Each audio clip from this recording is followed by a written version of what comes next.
What I got, you can't buy. It resides between my eyes. Walked through the fire, came out better on the other side. See, life's like a beach if you find the sand. And right now, I'm feeling like 100 grand. You are listening to Inspired Insider with your host, Dr. Jeremy Weisz. Dr. Jeremy Weisz here, founder of InspiredInsider.com, where I feature inspirational entrepreneurs and founders and leaders. And today is no different. I have Robert Dodd and Joe Solano of xltech.net. You could check them out. Before we get started, Robert and Joe, I always like to point out other episodes people should check out of the podcast, and since this is an agency-focused podcast today, Jason Swank, I actually did 2 interviews with Jason Swank, and that's actually how we met. And one is how he purchases agencies, what he looks for in that. And the other is how he built his other agency up to the over 8-figure mark. And so it's great. Also, Todd Taskey is another person. He actually helps buy and sell agencies. So he kind of acts as taking private equity with agencies, puts them together so they could get the second bite also. And so you can check out his podcast. His podcast is the Second Bite Podcast. So check that out and many more. And before I introduce today's guest, this episode is brought to you by Rise 25. And Rise 25, we help B2B businesses give to and connect to their dream 100 relationships and partnerships. How do we do that? We help you run your podcast. For me, Robert and Joe, like the number one thing in my life is relationships. I'm always looking at ways to give to my best relationships. And I've found no better way to do that than profile the people and companies I most admire on this planet and feature them on my podcast. So if you've thought about podcasting, you should. If you have questions, go to rise25.com. We've been doing it for over a decade now. And it's the best thing I ever did. Robert, Joe, I've gone to people's weddings. I've become best friends with people. This is amazing. Hopefully when you guys come through Chicago, we'll go to dinner and hang out.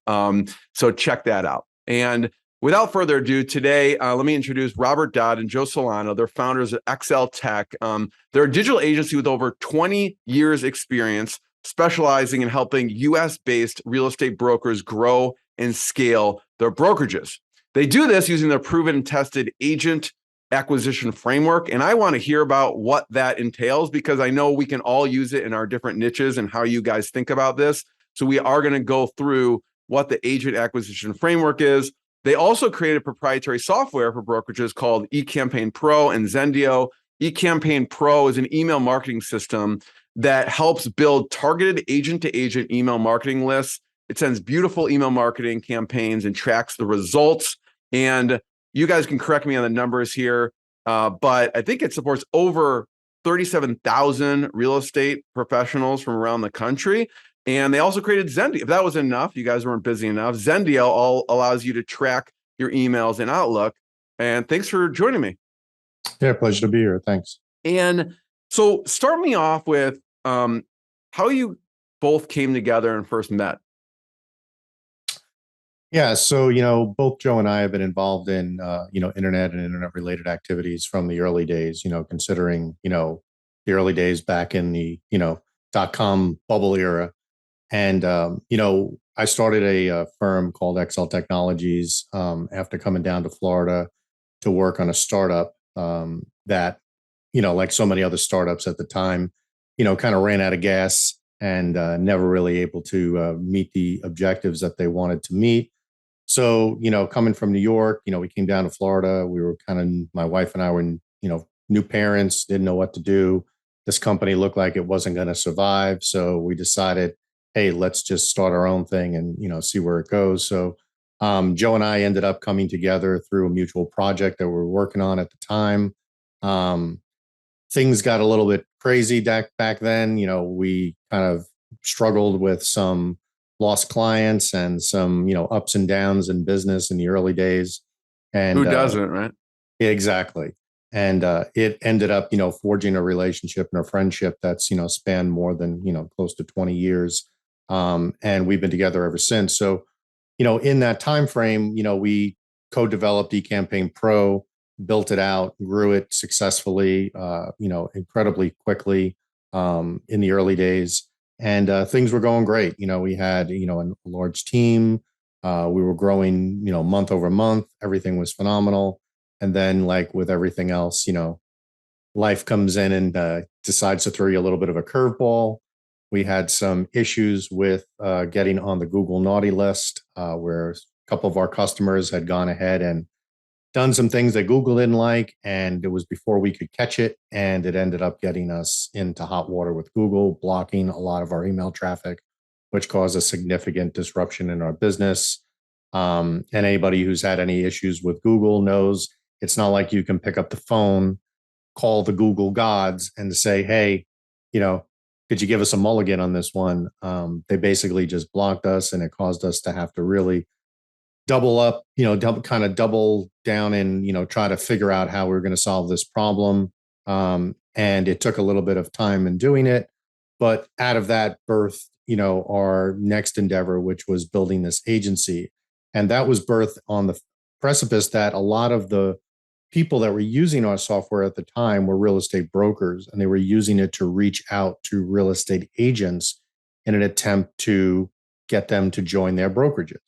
And for those of people out there that don't really understand the business of a brokerage, real estate agents, their business is to get buyers and sellers who they can sell homes for, but they can't operate their business without being affiliated or associated with a brokerage.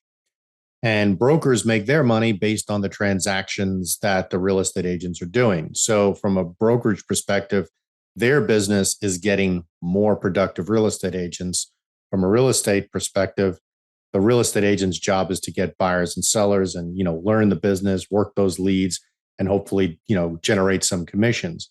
But those commissions also get, basically put back into the broker's pocket as well. So the brokers want more agents because agents generate revenue. Revenue increases their bottom line. And that's how they grow, and that's how they scale, and that's how ultimately they exit the brokerage model. They either get acquired or they sell it to some other, company that's looking for, hundreds of agents or whatever the particular metrics are that they're looking at. And what we saw was a lot of the brokers in the market were using eCampaign Pro and using what we call a spray and pray approach, meaning that they didn't have any strategy behind what they were doing. And because there's no way to look into a particular market and know if an agent is potentially looking for a new opportunity or a new position or a new job, because they're all independent contractors working for themselves, you were basically in a situation where these brokers were sending out thousands of messages. These messages were getting flagged as spam. Agents weren't seeing them. As time went on, agents' inboxes were getting more and more crowded with other messages that other agents were sending, that other software vendors were sending, et cetera, et cetera, et cetera. And what was happening is a lot of this stuff was falling on deaf ears. And we just saw this as an opportunity, one, to help them strategically map out the right approach to doing a cold email outreach campaign, but then also realizing that that was only one channel that you could reach agents on. And as social media became a bigger and bigger thing, and more agents gravitated to the social platforms like Facebook and Instagram, not only to source and generate their own leads, but obviously, to catch up on family and friends and everything else that you do on social media, we saw it as another opportunity to reach out to that audience in a more directed way and leverage our understanding of real estate, what the pain points are of the agents in the market, and what motivates them to potentially want to look at new opportunities, to create what we call an agent acquisition framework, which is a multi-channel, omni-channel approach to advertising a brokerage, as opposed to trying to, either cold call or email mass everybody in the market and see if they're willing to come over and, kind of work for you. We take the approach of we advertise their brand and their brokerage and position them uniquely in the marketplace against the competition so that agents want to work for them, so that agents come to them as opposed to you trying to pound the pavement and trying to get the agents to come to you. When agents come or any lead comes to you on their terms, they're much more open to having a discussion and potentially pursuing that discussion with some, with purpose, as opposed, like if you call somebody up and say, hey, would you like to join my brokerage? That could work. But what happens a lot of times is people just like to be polite. and they'll be like, sure, I'll have a meeting with you. And then when that meeting comes along, they either don't show up or they're not really well qualified, and you end up wasting a lot of your time. So what we've done is we've created a system and a framework that allows you to get your message out to every every potential real estate agent in your market. And then as those leads come in, we found that a lot of these brokers were just too darn busy running their businesses like any other small business to deal with these effectively. And people would inquire, and then we would reach out to the brokerages and we were like, hey, did you speak to ABC, realtor? Oh, no, I got tied up. I'll call them tomorrow. Well, it's been 2 days. Like, chances of you getting in touch with that person are, pretty much diminished at this point. They've already been, off on the new thing or got, distracted with the shiny new object in front of them.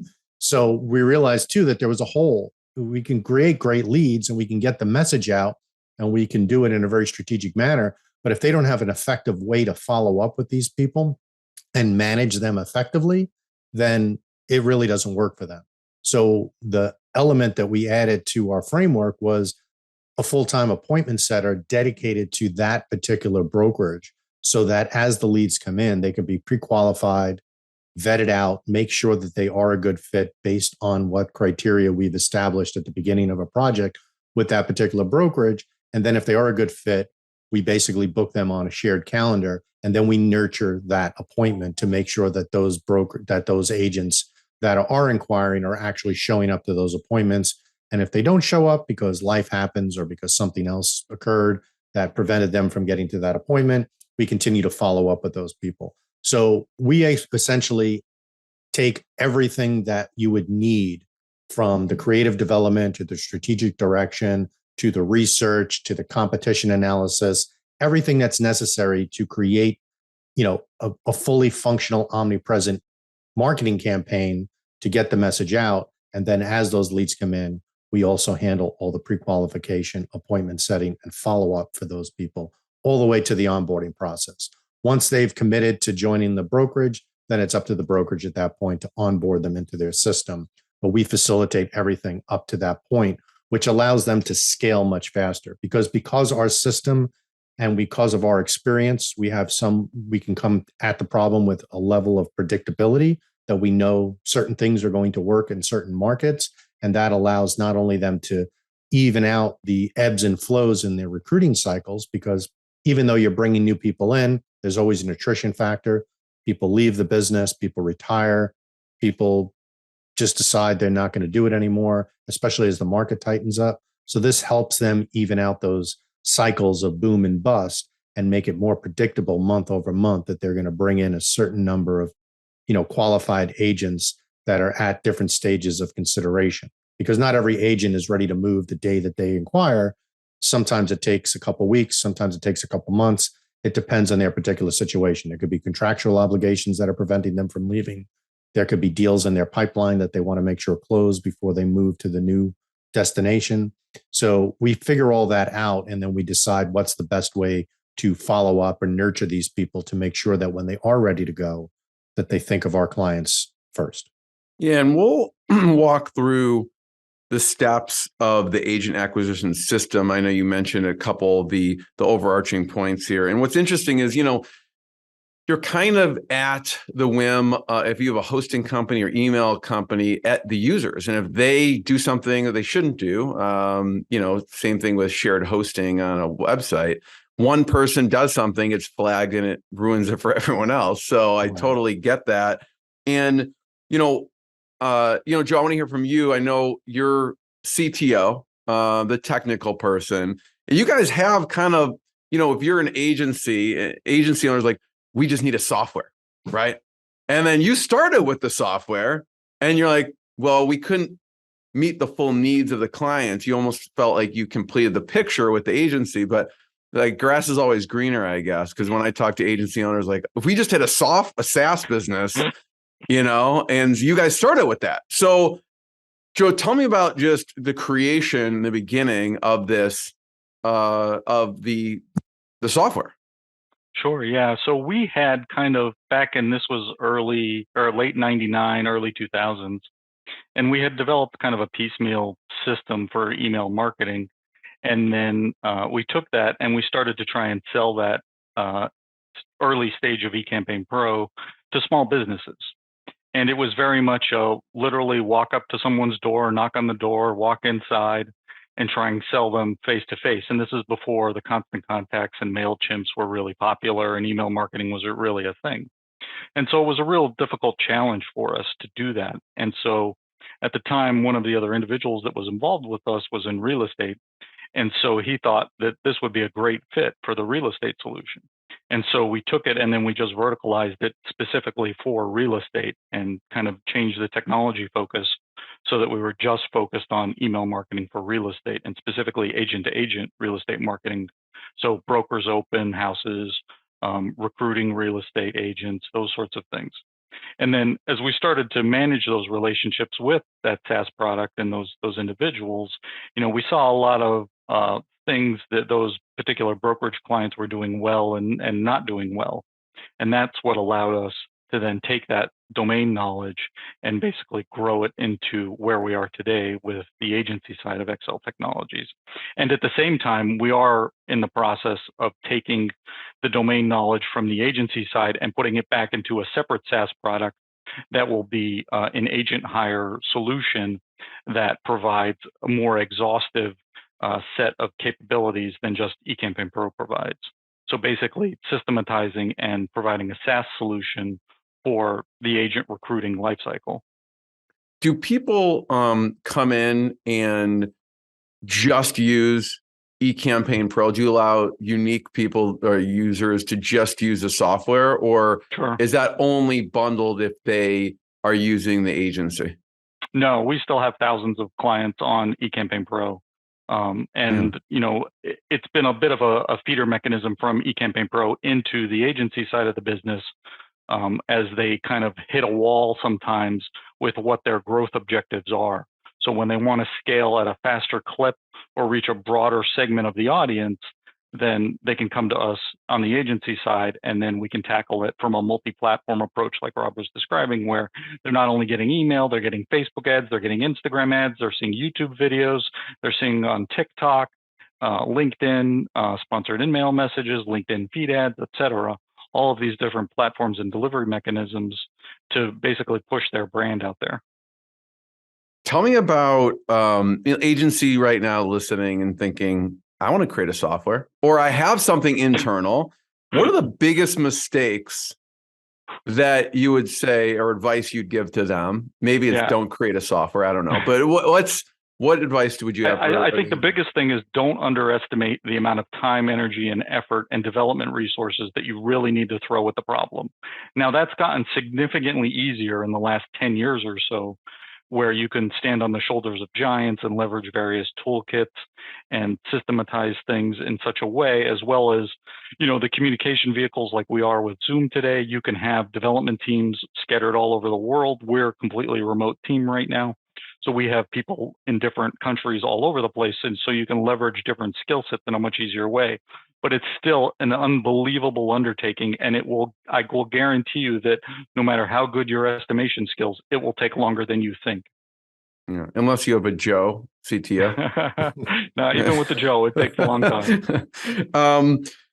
You mentioned, Robert, the right approach for a cold email. I imagine, people are just using a tool. It's just a tool. But when they hire you at Excel Tech, you have the strategies and you help them get to the next level on a variety of things. But let's just talk email for a second, since we're on the software. What are some mistakes? You mentioned the right approach for cold email outreach. What are some mistakes you see people making? Because any business uses cold email. So what are some of those mistakes?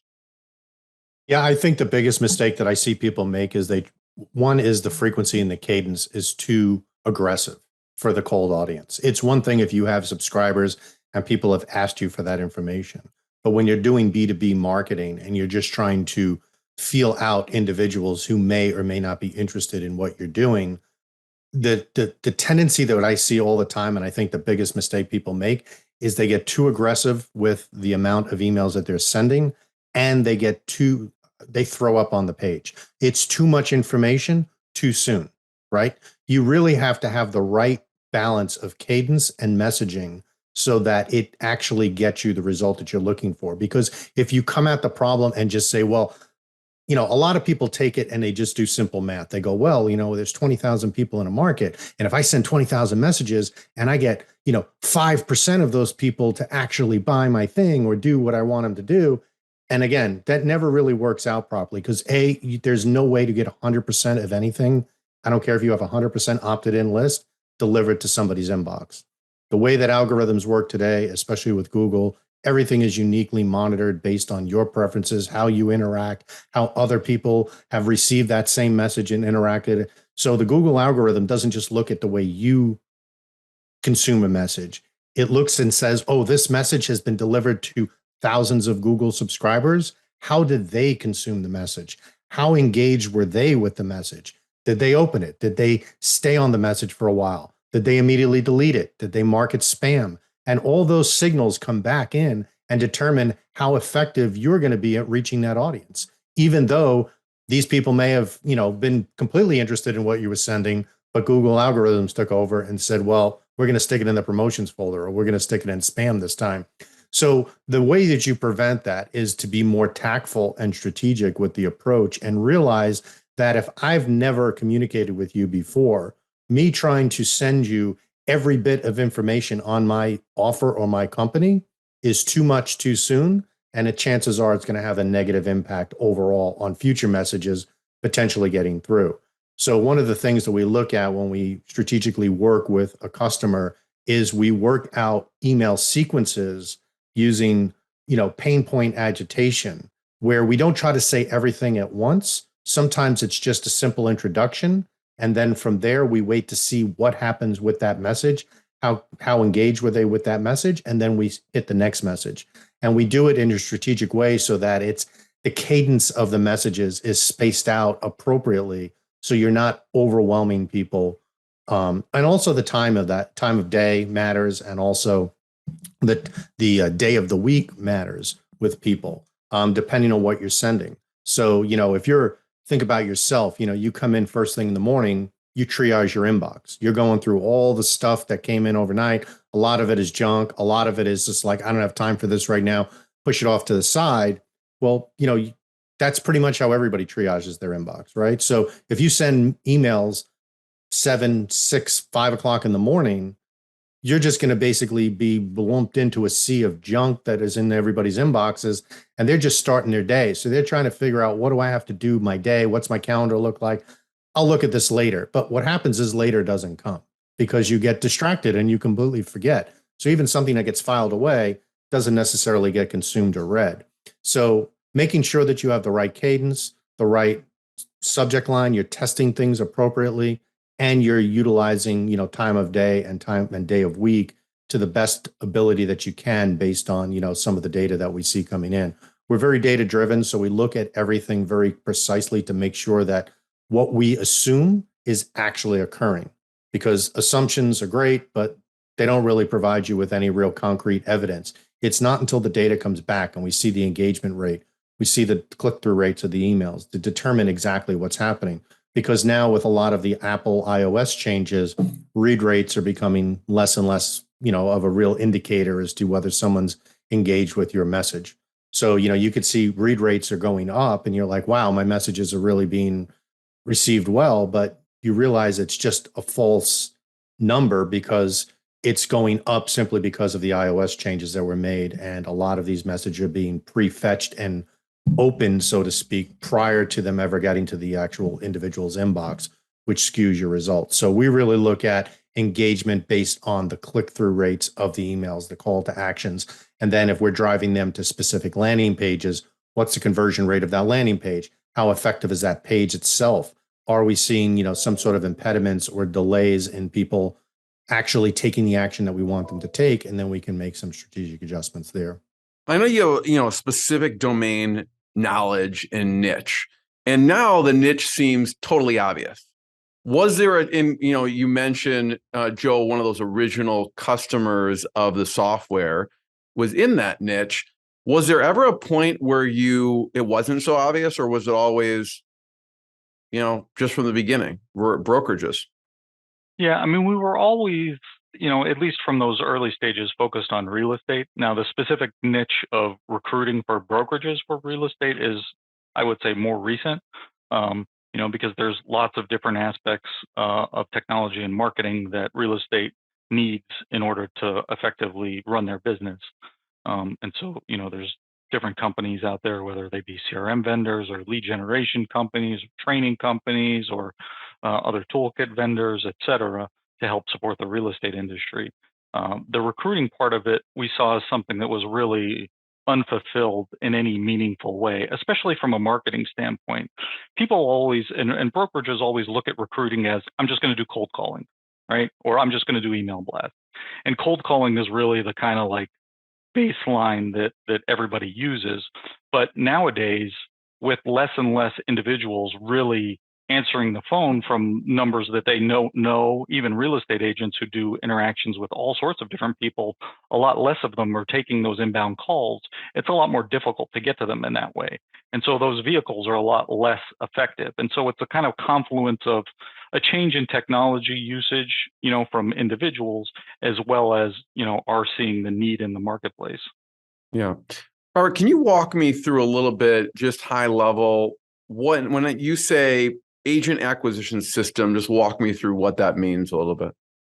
Yeah, so it's a phased approach that we take to the challenge that a brokerage faces. The first thing is understanding exactly what makes them unique. So the first phase of our acquisition system is we have to understand what makes that brokerage unique. How do we position them against the competition in the market? Because what I always tell brokers that I speak to is you have to remember, you're not recruiting in a bubble. You're not the only person out there trying to reach this same cohort of agents. And when you look at a marketplace, there is a finite number of agents in that marketplace. It's not like, in traditional marketing where you could take, okay, give me a 3% lookalike audience of everybody who seems to look just like my customer. Like that doesn't exist from this perspective, because if I look in a market, if I say Palm Beach, Florida, there's 20,000 agents in that market, roughly. You know what I mean? Like it's not going to grow. You're not going to find 40,000 somewhere else. There's only 20. And in that 20, there's a number of brokerages that obviously are associated with those 20,000 agents. Each one of those brokerages are trying to attract those same agents, get them to move from point A to point B, et cetera, et cetera, et cetera. So you have to understand exactly what your competition is doing, what their messaging is, and how they're communicating their value to those agents so that you can position yourself effectively against that messaging. So the first step of our agent acquisition process is to essentially go in and do a deep dive into the brokerage clients that we work with. We spend about an hour and a half in a kickoff discovery call with them. We transcribe that call, and then we give them back that transcription and we say, look, this is what we heard from you, and this is what we're going to base our approach on. So let's make sure that, everybody's on the same page, that we heard it correctly, that you didn't forget to give us any information, that it's all there. So that's what we start with. And that becomes sort of our blueprint. And from there, we spend a week's worth of research into their brand, into the competition.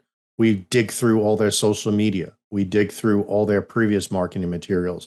We look at their website. We look at how they've accomplished, getting the agents that they currently have today. What's the gap look like between where they are now and where they want to be? How big is that gap? What is the best way to approach this based on what they currently have available to them? And then once we've got that, then we have our team come together and we build out a strategy board. And that strategy board basically takes all the notes, all the research, and everything we've done. And then from there, we start to construct an outline for what we think the messaging needs to be.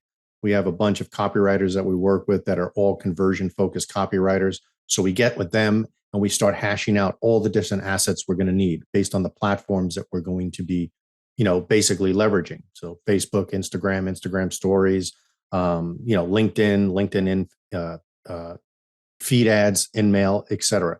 So we figure out what those communication channels are going to be, and that's driven based on what we think is the best approach for the client as well as their budget, because obviously each one of these platforms requires an additional ad spend.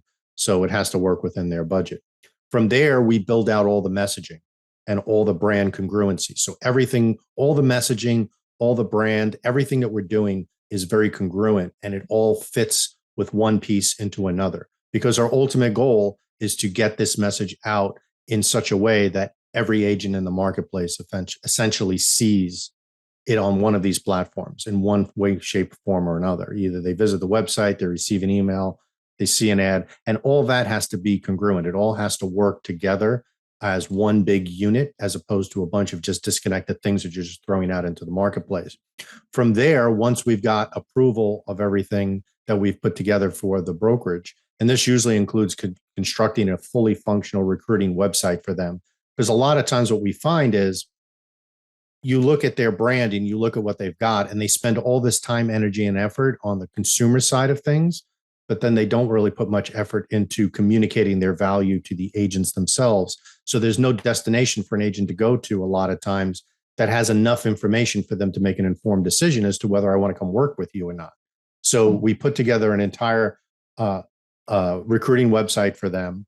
And then that helps us drive traffic to that site so that we have control over that asset, and we can make adjustments as we see fit based on the data that comes in. Once we've got all the assets in place, the site is ready to go. We sit down with the client, we take them through the entire process and why we did what we did, and explain the methodology and why we used the messaging that we did and why we highlighted certain features over others, et cetera. Once they approve that, then we load it into all the platforms, and we begin to run the ads.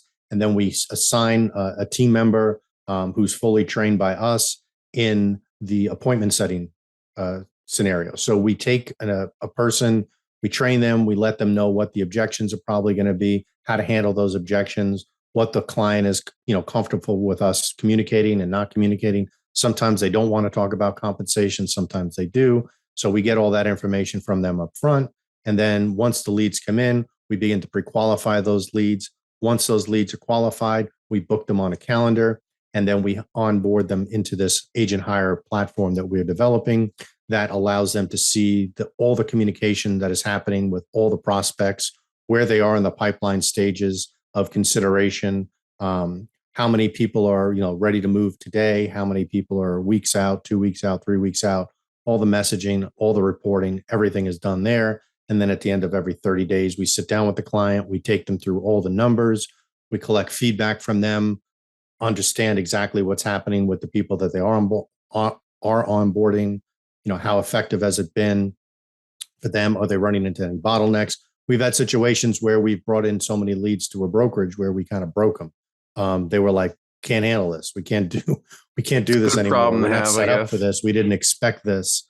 We've never seen this before. So, we try to make sure that we have everything in place for them to be as successful as they can be working with us. And it all depends on their objectives. Some brokerages, they want anybody. They'll take a license in a heartbeat and they're good to go. Others are very selective. They want specific production numbers. They want specific length of time in the business, et cetera. So one of the other real values that we bring is we create custom audiences off of their data that they have through proprietary systems that they're using, as well as data that we've been managing and maintaining of real estate agents across the country for the better part of 17 plus years. So we take those data sets and we combine them into custom audiences. And then that's how we're able to effectively target the cohort of the agents specifically the way that they want to target them.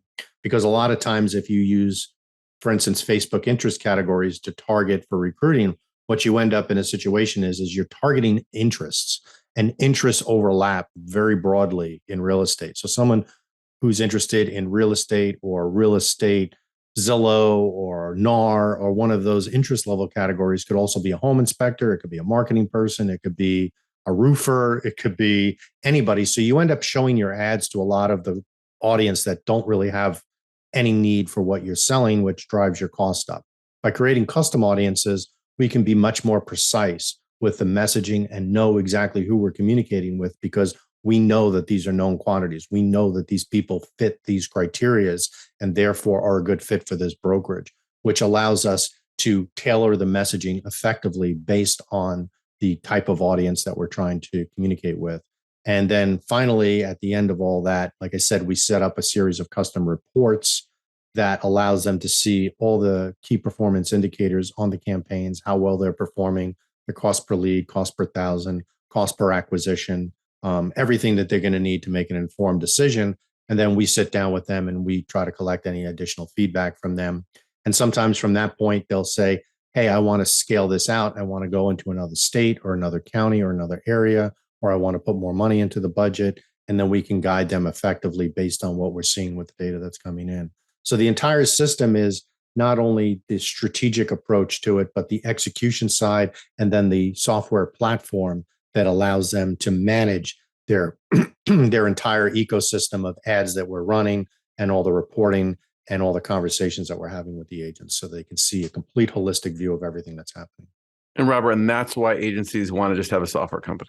It's a lot of work, but it's very comprehensive. I know we only have a little bit of time left, but I did want to touch on, so people can understand and kind of grab on to exactly what you do. What did you do with North Group?